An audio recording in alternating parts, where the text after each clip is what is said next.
What is up, box office Ricky Nation? It's your boy Ricky. Today we are looking at Send Help. Now, look, anytime Sam Raimi gets behind the camera, I'm in the front row with a large bag of popcorn. But honestly, after walking out of this one, I'm one of those who needs a little bit of a rescue mission.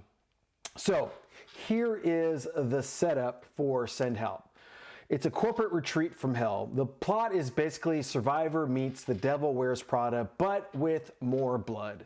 We've got Rachel McAdams playing Linda, a corporate savant who gets stuck on a private jet with her absolute nightmare of a boss, Bradley, played by Dylan O'Brien. The plane goes down in the Gulf of Thailand, and suddenly the HR handbook does not matter anymore. It's Linda versus Bradley.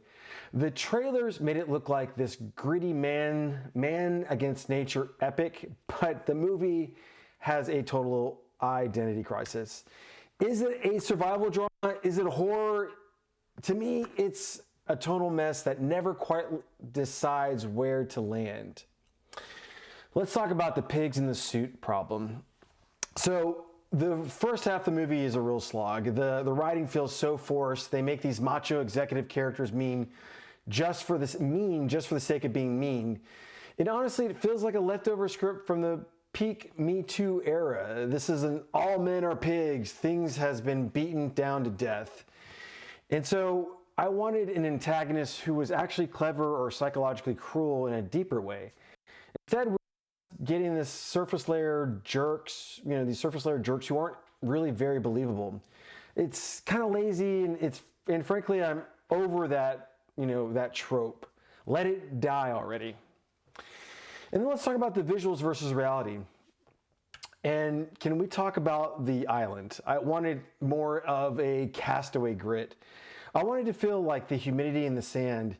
Instead, the film feels incredibly heavy on CGI and filmed on set vibes. You'll see here in the trailer, it looks very real, but when you actually watch the movie, it starts to feel like, man, did they even film this at a beach? Some parts of it feel very CGI. And to me, it kills the realism. I was expecting kind of more of a Tom Hanks realism nature to it. And the only thing truly worth looking at in this film is Rachel McAdams. I know what her secret is, but she looks, I don't know, sorry. What I meant to say is, I don't know what her secret is, but honestly, she looks more beautiful than ever. She still has those young features that make her look half her age. Her performance is phenomenal. She's acting in circles around the script, and quite frankly, she deserves a much better movie than this. So, here's the Raimi scale, from A Simple Plan to Evil Dead. When you compare this to Raimi's library, it's a weird hybrid. It lacks the grounded, tight tension of A Simple Plan, and for the first two acts, it's missing the fun of dragging me to hell. The movie constantly teases you. It gets right to the edge of being truly insane and then walks it back. I mean, there's a part in this movie where, spoiler, she's going to do something. She's going to cut a piece of this guy's manhood. And you think for a second it's going to happen, and it doesn't. And it's sort of like, well, why even bother teasing that? Just freaking, the movie's rated R. I mean, I actually had to check if this movie was PG-13. It's rated R. But they don't use that freedom until the very end. By that ending, it goes full Evil Dead. When the blood starts to spray and the Raimiism takes over. And this part, I actually really did love the ending, which surprisingly, based on how I thought the whole rest of the movie went. The movie finally wakes up at the very end. I enjoyed the last 20 minutes way more than the entire process of the movie. So, most fans will be I would say most fans will probably enjoy this movie. I mean,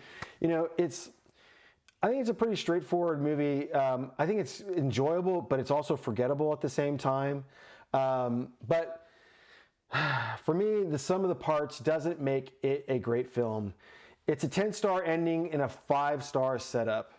But that's my review for this film, and overall I enjoyed it. Like I said, I enjoyed the ending. I thought the ending was pretty good still, and that's my review of Send Help. And guys, don't go anywhere because next week we're headed back to Woodsboro.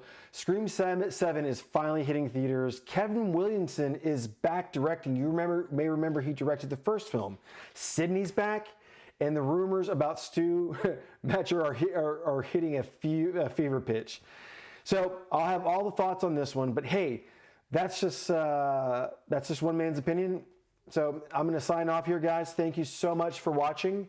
And like I always say, guys, in a world where you can be anything, you know, a tall person, smart person, why not be a kind person and kind to one another? The world definitely needs it now.